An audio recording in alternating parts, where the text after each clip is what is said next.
Hi, today we are talking about demonstratives. Demonstratives is a fancy word for saying this, that, these, and those. So first, the basic grammar of demonstratives.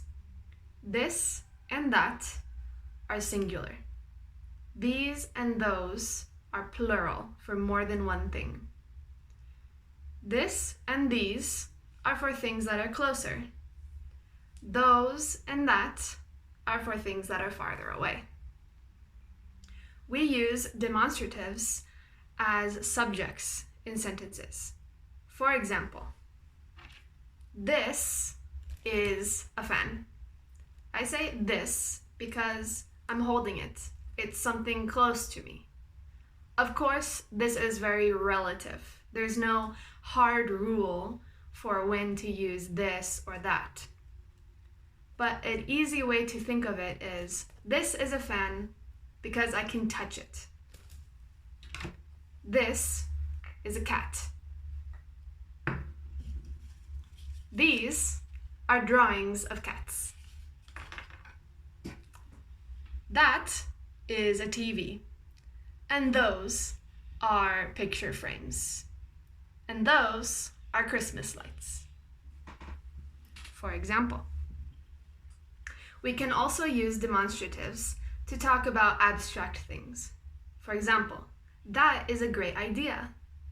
If you say that is a great idea, you're referring to something that somebody else is saying, an idea that was previously mentioned.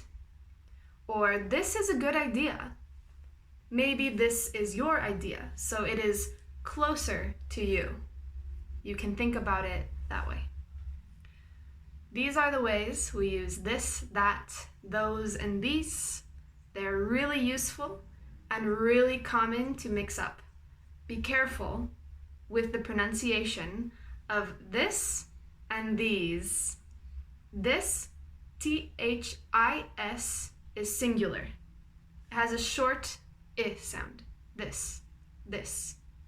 These, you see my mouth, these is for plural. It has a longer E sound. These. This, these. This, these.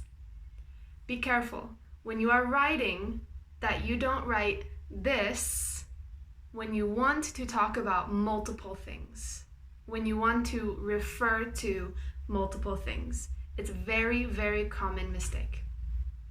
Feel free to let me know if you have any questions, and enjoy your day.